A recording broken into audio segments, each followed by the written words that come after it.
2024 की चॉइस में आज हम बात कर रहे हैं प्रयागराज की और इस वक्त हम मौजूद हैं प्रयागराज के सिविल लाइंस में कॉफ़ी हाउस के ठीक सामने।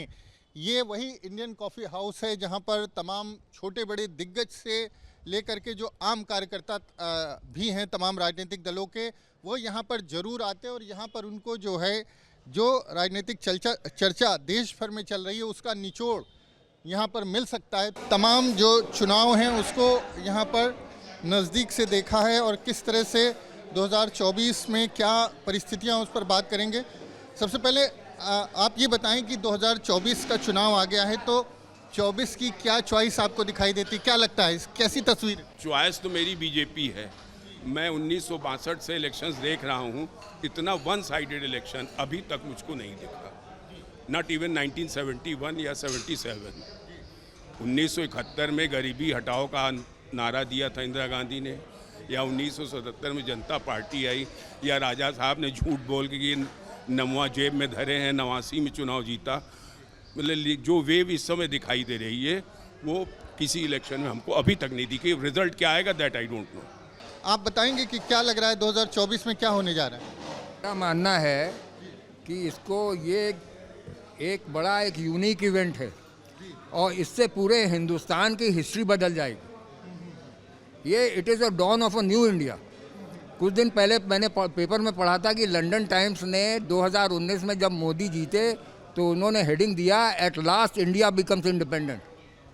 और जो हरीश साल्वे ने कल अपने इंटरव्यू में कहा, हरीश साल्वे आपने नाम सुना होगा कि outstanding lawyer, advocate of in England also, उसने कहा कि up till now India was governed bye group of people who had public school culture and English mannerisms. Now we have come to a dawn where son of the soil is governing the country, and it is governing the country in a different way and an entirely good way. तो ये जो एक concrete achievements हुए हैं जो long pending थे, जिसको China ने एक बार कहा था पीकिंग प्रेस ने कि Kashmir is an unfinished agenda between India and Pakistan. अब 370 चला गया, ट्रिपल तलाक चला गया, अब यूजीसी भी चला आ रहा है, इसकी जो है फाइनल सुप्रीम कोर्ट की वैलिडिटी हो रही है, राम मंदिर है, 500 साल से हम लोग रोना रो रहे थे इंडेफिनिट। और सब्जेक्ट टू करेक्शन हमने कहीं पढ़ा था कि नेहरू ने एक बात बड़ा कैंडिडली कहा कि I am Hindu only by accident of birth. मेरी ओपिनियन में गांधी जी ने जो दो सबसे बड़ी गलती करी, एक तो ये करी जिसको सब लोग हिस्टोरियन स्वीकार करते हैं, और 1939 में जब कांग्रेस पार्टी का चुनाव भी हुआ और टेंटेटिव लिस्ट बनी कि who should be the likely leaders of India, तो सबसे पहले सुभाष चंद्र बोस का नाम था, फिर सरदार पटेल का नाम था, फिर प्रॉब्ली आचार्य कृपलानी का नाम था, उसके बाद चौथी बार हुई। So this was the wishes of the ground level congressman even then. लेकिन जब गांधी जी ने कहा Pattabhi Sitaramayya defeat is my defeat, और वो ऐसे कलोसल पर्सनैलिटी थे कि सब लोग उनसे दब गए। तो आप बताएं क्या लग रहा है आपको? तो देखिए, अभी तो आप कितने वरिष्ठ व्यक्ति हैं जिन्होंने इस बारे में पूरी जानकारी भी दी। आप देखिए, अगर बुजुर्गों ने, अगर हमारे बुद्धिजीवियों ने ये शब्द बोला कि आज तक जो नहीं हुआ तो वो अब हो रहे हैं, 500 साल से इंतजार मंदिर का किया वो पूरा हो गया, इस तरीके से 370 के बारे में हमारा श्री 370 ही था, उस चीज़ के बारे में जन जन सिर्फ एक आवाज़ दे रहा है कि हर किसी भी कीमत पर मोदी चाहिए। ये जो 400 पार का नारा लग रहा है, अभी पांडे जी थोड़ी देर पहले हम लोग आपस में जब बात कर रहे थे तो कह रहे थे मुझे तो कहीं दूसरा कोई विकल्प ही नहीं दिख रहा है, तो कहीं ऐसा ना हो कि 400 पार ही नहीं बल्कि हम लोग कहीं 400 से भी बहुत ज़्यादा ऊपर न चलें। उसका कारण है युवा खुश है, युवा हर एंगल से खुश है, अपराध बिल्कुल नहीं है मोदी राज में। आपको भी यही लगता है कि एक तरफा है ये लड़ाई? हाँ, मेरा भी यही विचार कि एक तरफा लड़ाई है और मोदी जी का कोई विकल्प नहीं। मोदी जी ने जो भी वादे किए पूरे किए, और विपक्ष में कोई ऐसा नेता नहीं है जो उनके कद का हो। आप लोगों ने एक ज़माना देखा है, पहले शायद आप जो है अच्छी खासी आपकी अवस्था है, तो क्या फ़र्क दिखाई दे रहा है? क्या ऐसा हो गया है कि मोदी जी को आप कह रहे हैं कोई विकल्प? मोदी जी ने विकास बहुत करवाया है, इंफ्रास्ट्रक्चर डेवलपमेंट और आर्थिक स्थिति देश की जो इज्जत और सम्मान है विदेशों में, वो सब बहुत बढ़ गया है मोदी जी के राज में। उसके वजह से लोगों में आत्मविश्वास आ गया है और गर्व महसूस करते हैं भारतीय होने में। आप क्या कहें? मैं केवल 2024 के चुनाव पर बोलना चाहूँगा और ये बिल्कुल एक तरफा है, कोई लड़ाई नाम की चीज़ ही नहीं है। अभी होता है चुनाव इसलिए वोट पड़ेगा, लेकिन 400 पार से भी अच्छा रिजल्ट बीजेपी फेवर में आएगा। बस लहर बता रहे हैं, आपको भी यही लग रहा है? क्या लग रहा है? ये तो ऐसे क्रिकेट मैच में दूसरी टीम है ही नहीं है, एक पता नहीं आता। तो आप हर तरह से कोई भी नैतिकता बची नहीं, चाहे साम दाम दंड भेद से दूसरी पार्टियों को तोड़ दीजिए और उसके बाद उनको गंगाजल नहला दीजिए और अगले दिन से वो बड़े ईमानदार नेक शुद्ध होके घूम रहे हैं। तो देखिए, लोकतंत्र अगर कहीं है तो लोकतंत्र में बहुत सारे लोग, चाहे 10 ही MP आपके पास हों, तो वो 10 भी 1 करोड़ आदमी को रिप्रेजेंट करता है। एक MP कम से कम 10 लाख लोगों पे बनता है, 10 लाख लोगों पे एक MP होता है।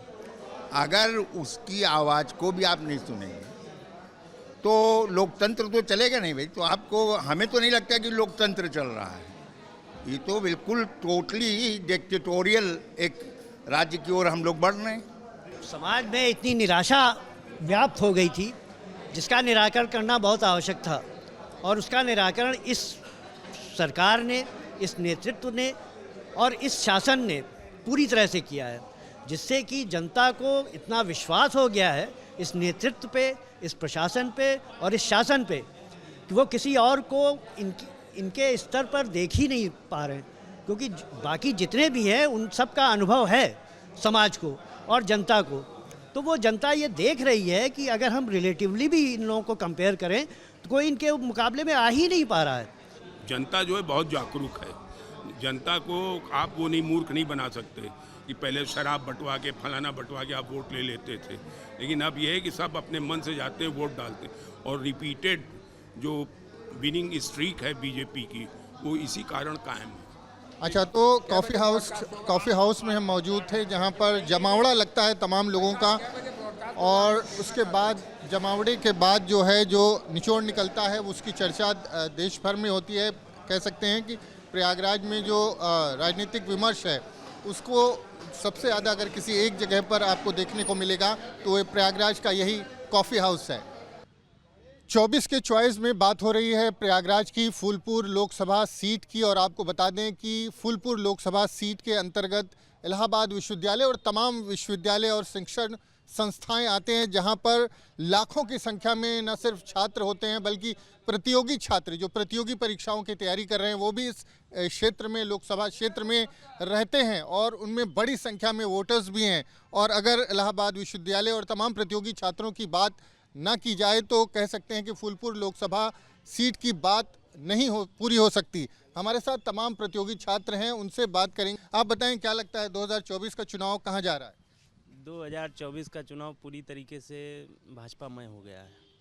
भाजपा में हो गया है, एक तरफा लग रहा है आपको? एक तरफा लग रहा है, क्योंकि आज उत्तर प्रदेश में विपक्ष अपनी भूमिका ही नहीं निभा पा रहा है। जिस तरीके से विपक्ष को विपक्ष बन के लड़ना चाहिए उस तरीके से विपक्ष दिख ही नहीं रहा है कहीं पे। आप देखिए, भारतीय जनता पार्टी की सरकार है उत्तर प्रदेश में भी, केंद्र में भी।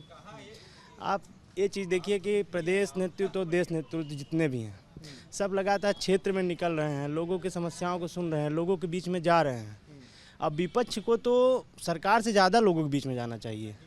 अगर विपक्ष सरकार से ज़्यादा लोगों के बीच में नहीं जाएगा तो विपक्ष कैसी अपनी पकड़ मजबूत कर पाएगी जनता में? विपक्ष अपनी भूमिका नहीं निभा रहा। हम इस वक्त इलाहाबाद विश्वविद्यालय के डायमंड जुबली छात्रावास में हैं, जहां पर बड़ी संख्या में छात्र रहते हैं। आप लोग बताएं कि आप लोगों को क्या तस्वीर नज़र आ रही है, क्या लगता है कुछ परिवर्तन दिखता है या फिर एक बार फिर से? इस बार पूर्ण रूप से सब एकदम पूरा भारत भाजपामय हुआ है। हाँ, परिवर्तन होगा इस बार। परिवर्तन ये होगा कि भारतीय जनता पार्टी 400 पार सीट लाएगी। 400 पार लाएगी, तो क्योंकि छात्रों में कुछ नाराज़गी भी थी, कुछ पेपर लीक वगैरह हुए थे। नहीं, वो तो देखिए हमेशा रहा है हाँ, अगर जहाँ ये बात रही है जो है, तो कभी जो है किसी के समय में कोई SDM DM सब नहीं रहे हैं। वो आज भी चीज़ें हैं, थोड़ी बहुत अराजकताएँ होती हैं। 24 की चॉइस क्या है? ये तो आप लोग तय करेंगे। अभी हमारे छोटे भाई ने कहा कि विपक्ष जो है सक्रिय नहीं है, विपक्ष में केवल वो पार्टियां नहीं आती जो है विपक्ष में बैठी, विपक्ष में मीडिया आता है, विपक्ष में हम छात्र आते हैं, विपक्ष में आम जनता आती है। हम लोग कितना सक्रिय हैं, हम लोग जो है नेता से सवाल पूछना चाहिए सत्ता में, तो हम लोग विपक्ष से उम्मीद करते हैं कि वो जवाब दें आके।